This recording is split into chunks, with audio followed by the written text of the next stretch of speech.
Привет, я в Лас-Вегасе. Только прилетела, извините за мой вид и голос. Я немножко приболевшая. Вот я встретилась тут с Константином на парковке. И вот наша точила. Нет, я не побегу. Вот, смотрите, какая большая машина в Америке. У нас джип и руль с другой стороны. Здесь, смотрите, вообще какие тачки. Мустанг есть, например. Ладно, все, мы поехали. Мне надо прийти в себя, потому что у нас начинается роуд-трип, между прочим.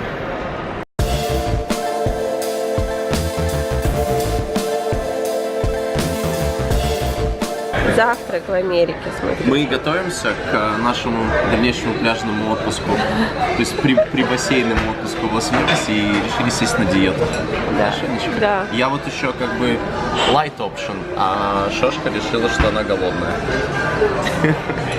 Привет! Сегодня наш первый день путешествия. Я уже, как вы видите, немножко в лучшем состоянии и виде. Вот, мы остановились по пути. Мы пересечем сегодня 3 штата. Мы были в Неваде, сейчас мы в Аризоне, и потом мы будем в Юте. Так, мы подъезжаем, значит, в первый наш национальный парк, Zion National Park. Сейчас в будке будет сидеть рейнджер. Меня это очень веселит. Мы заплатим за въезд. $35. Вот мы по пути нашего первого похода. Тут везде просто шикарно. Солнце играет такими красками, что эти горы приобретают все время разные оттенки красного. То такой темно-красный, то светло-красный.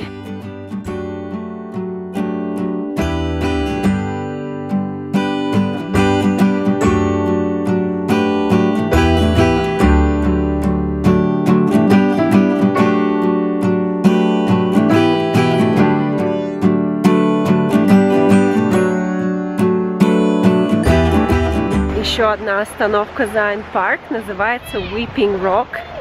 Это камень плачущий, потому что здесь водопадик. Мы пойдем к нему посмотрим. Здесь каждый из этих путей можно сделать там час, можно сделать 2, 3, 4. Они разной сложности. Да, смотрите, тут прямо мы под этим камнем. Нас окружает вода. Что-то нереальное вообще. Никогда такого не видел.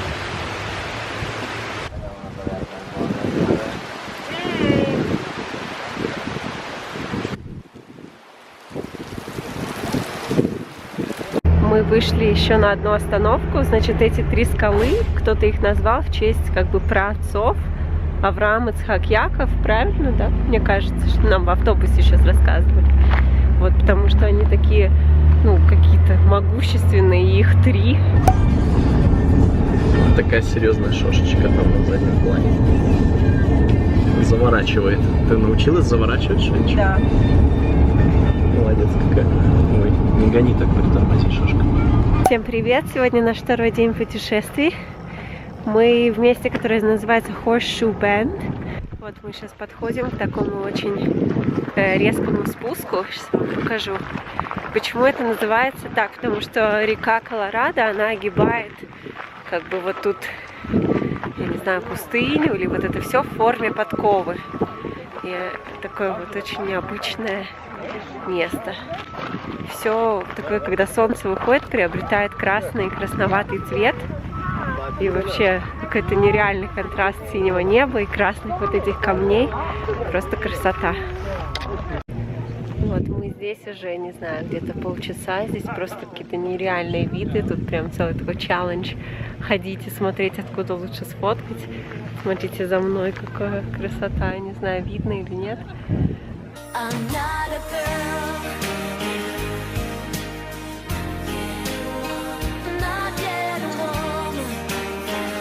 Ну просто нереально. Сейчас Костя пытается запустить дрон. Вот он, кстати, на меня летит.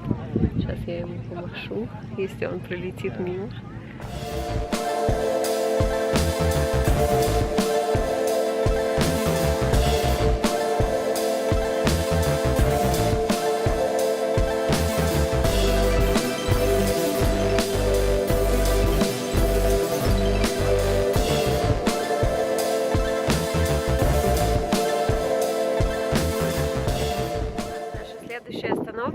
каньон Антилопы. У нас сегодня такой получился день, что мы немножко поменяли план. Изначально забронировали на 9:45 утра, а потом приехали, и все было так как-то в тучках. И решили перебронировать на час дня, и кажется, это было правильное решение, потому что сейчас очень солнечно, я надеюсь, что там будет очень красиво внутри. Вот здесь какие-то индийские пляски, почти как Цирк дю Солей, только на природе. Мы собираемся входить в Lower Antelope. Нельзя будет там фотографировать на лестницах, но я надеюсь, что изнутри у нас получатся крутые виды. Я очень excited. Мы спустились. Смотрите. Здесь очень-очень такие крутые лестницы. Просто нереальные. Посмотрите, как тут узко. Сейчас вот мы заходим. И вот тут только 2 ноги могут пройти. Костя помогает настроить камеру, чтобы снимали. Смотрите пока что. Просто невероятно. Смотрите за мной, я вам сейчас покажу, как бы есть очертания льва. Это называется, это была первая фотография этого каньона на обложке National Geographic журнала. Вот, мы сделали пару крутых фотографий, нам гид рассказал, как здесь классно фоткать. Так что я надеюсь, у нас что-то получится.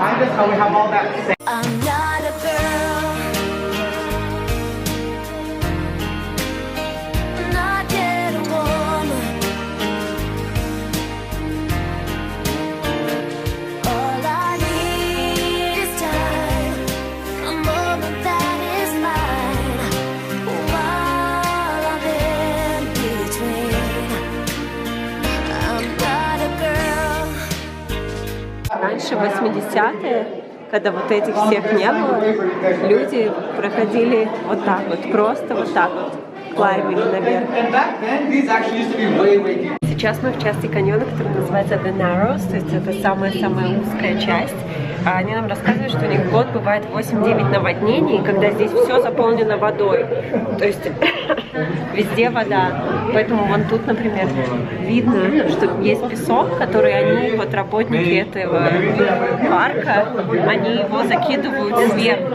То есть это не настоящий песок, это artificial sand. То есть просто песок, который они сверху сюда, чтобы эта вода ушла, и выталкивают воду из этих самых узких мест.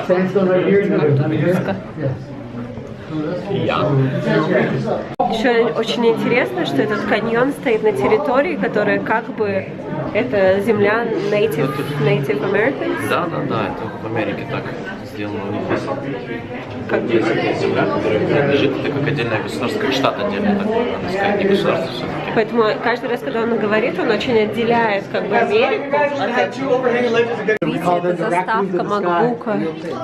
А там, если приблизитесь, сейчас попробую, там гнездо.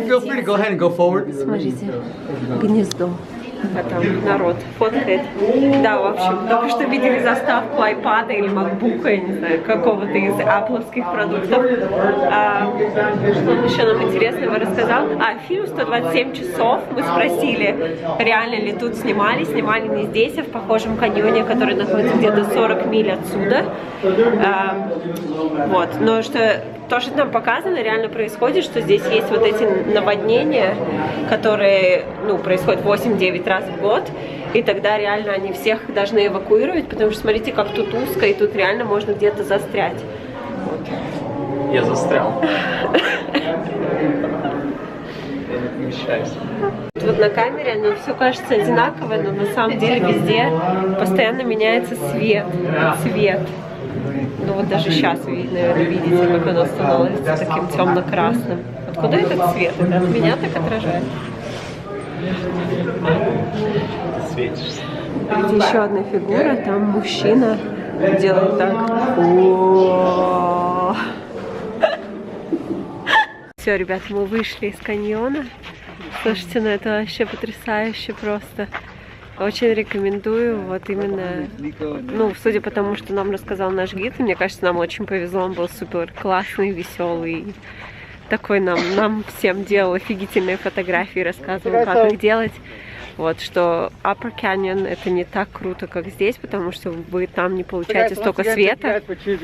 Вот, все, закончился тур. Слушайте, это было прям супер-мега классно организовано.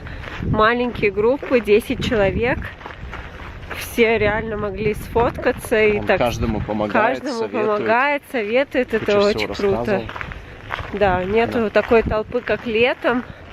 При этом не жарко и так хорошо ходить спокойно. В общем, очень-очень нам понравилось.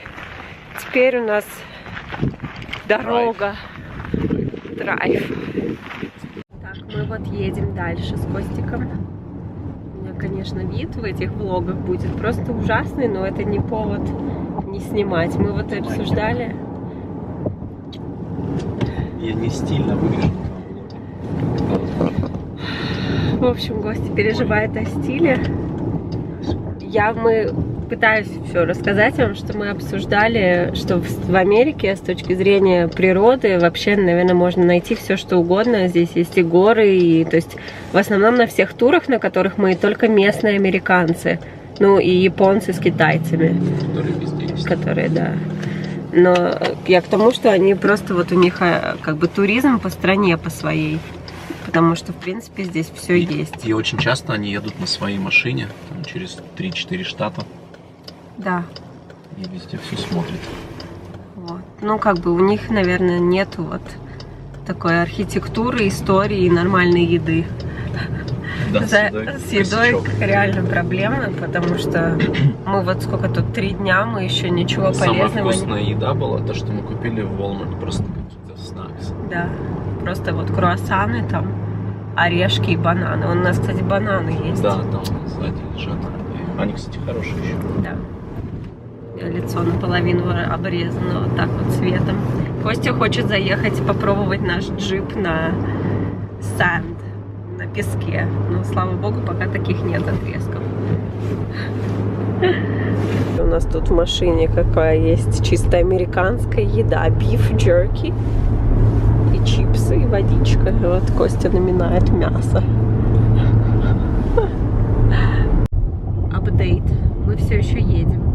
Здесь как-то стало резко холодно. Смотрите, за окном снег. Хотя мы как бы южнее от Гранд Каньона, так что непонятно. Короче, мы едем в такое место. Костя забронировал отель, который находится на Route 66. Ну, как бы знаменитой этой американской дороги. Это первая их highway, которую открыли в 26-м году. Вот и мы поедем туда, которое в такое маленькое поселение, где как бы сохранилось то, вот как в этих вестернах показывали, всякие салоны, места прикольные, так что посмотрим. Так, мы приехали в наш городок. Вот наша комната, там номер 5, это называется The Lodge. Да. Мотель.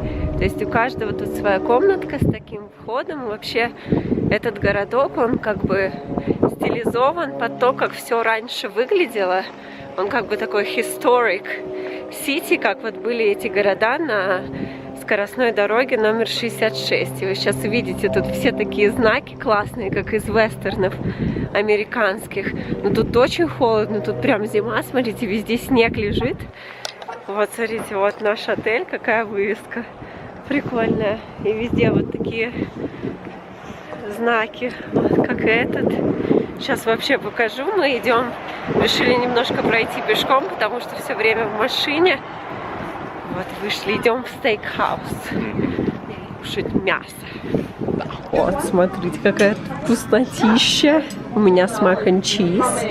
У Кости более здоровая, полезная версия с овощами. Чтобы тебе тоже было овощи. Да. Будем кушать.